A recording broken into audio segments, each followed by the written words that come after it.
traders, Gary Wagner here, just before 11 o'clock in Honolulu, before 4 o'clock in New York on Thursday, February the 6th, 2014, and this is the daily report for gold and silver.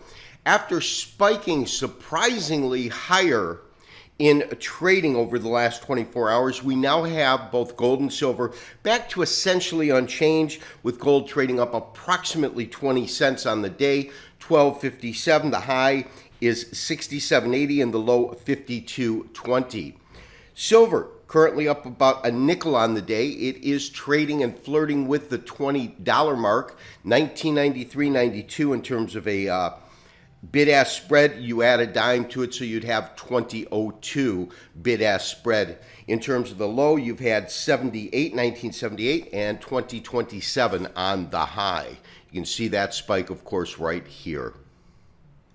First of all, I do want to thank all of those who were able to attend yesterday's live webinar. I hope you gained some insight and some knowledge from that. For those that were not able to attend but did want to view it, I am putting a link on our members page so that you can absolutely go and watch the entire video itself. It's about an hour in terms of length. Jobs, jobs, jobs. It's all about the jobs report coming out tomorrow. That is going to play a pretty large percentage in terms of the direction of gold, very, very short-term direction of gold. Of course, a good report could effectively track the Fed to become more aggressive in terms of the way that they're tapering. And that, of course, would have an effect on gold. That would be a bearish effect. The opposite, of course, if the jobs report comes out to be lower or worse than expected, I should say. Physical demand, though, has been picking up not only in China but in India. And so that's the other thing that's really holding this market up. And then thirdly, as we have had pressure in the equities markets, we've seen that translate to a positive scenario in gold. But on a technical basis, I am bullish in the market. There's no doubt about it. But we do have a really, really strong level right now in terms of overall resistance that is roughly sitting at around the 1267 up to about the 1280 area. You can see these spikes right in here. This spike that we saw, of course, today was just a little bit lower than this spike here, but we are getting these spikes and we are getting top heavy. That's on the bearish side of the fence, so to speak. Now, when we look at this market, I'm going to disregard this one particular low so that we can put in a lower level support line. Let me go ahead and simply change the color of my pen. And so if I go from this low, and the reason that I'm doing that right now is you can see how these tops right in here, these bottoms, excuse me, are lining up pretty eloquently. And so we're still on that upward track, although even with that upward track, as I said, we're absolutely finding resistance in this area. So we, in essence, have a rising bottom and somewhat of a flat top in the market. That, of course, spells pennant. Pennant to me always gives you the possibility of a breakout once it hits the apex or the conclusion of this pennant itself. So we'll have to see. I am looking to position ourselves on the long side. My only hesitation is not knowing how the jobs report will come out. We have an idea of how those numbers would affect the market, but we don't know what those numbers are. So that's my only reservation, but I am looking to get long in this market. I effectively believe that although we're still sitting in that area in terms of that long-standing resistance line in which we're a little bit above it or a little bit below it, my sense is that we have probably washed out the bottom when we hit that 1186. We're probably forming a base here, and from that base, we will probably be moving higher. Now, as we move through these charts, and we're now looking at a half-a-day chart, so we're compressing that chart, standard candlestick format, it gives us a pretty clear picture of, first of all, this upwards rally that we're having, but more importantly, you can see how these particular highs that we've had recently have been market spikes, so to speak, because you're not getting a lot of trading activity as it comes up and hits those highs and then just pops back down, especially this last spike up here. You can see how thin the market was just in terms of the time parameter that it took. On the positive or bullish side, the last real objective we had in terms of taking out some sort of high was roughly at, call it 1267. And the fact that we are trading below that right now, we see it forming a base, but this is really the mark that I want to see us be able to close above that. And that corresponds really to these areas here. And as I said, I believe right now we have real resistance roughly at 1273 on the top side, a breakout above that, and then we start flirting with different areas, the next one being 1294. Now, because we have recently seen this downward slope in the way that we have, and I'm talking about being able to track different support and resistance levels using the Andrews pitchfork. We're looking at our daily chart. Now go ahead and compress it in a second. You can see that you really have to fix 3 points. The beginning of your handle, of course, is the absolute top. The absolute top is roughly, in terms of the area, roughly at 1920. The next level we pick are these bottoms. These are at around 1500. And lastly, off of these 3 tops. So we get our handle and then the 2 sides. And then we kind of subdivide it into fib numbers so that we can get a real clear-cut indication of support and resistance levels within the channels themselves. So now that you've seen where that is derived from, I can actually go ahead and begin to uncompress the chart so you can see what we're really looking at. Let's kind of line that up. And when we do that, what you'll see is different levels.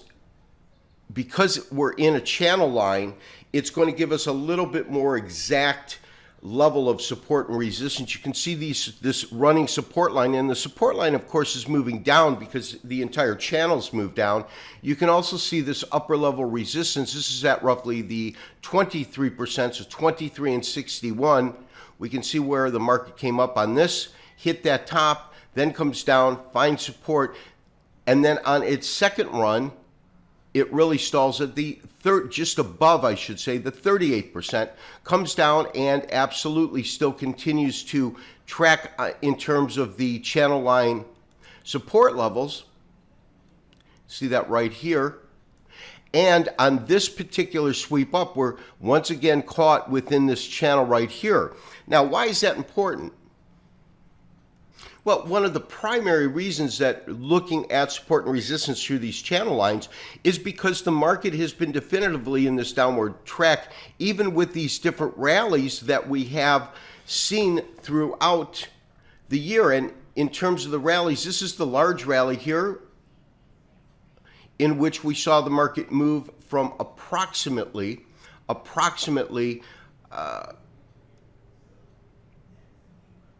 call it maybe 1181, I believe that was the low, and then our top here, of course, is going to come in just below 1400.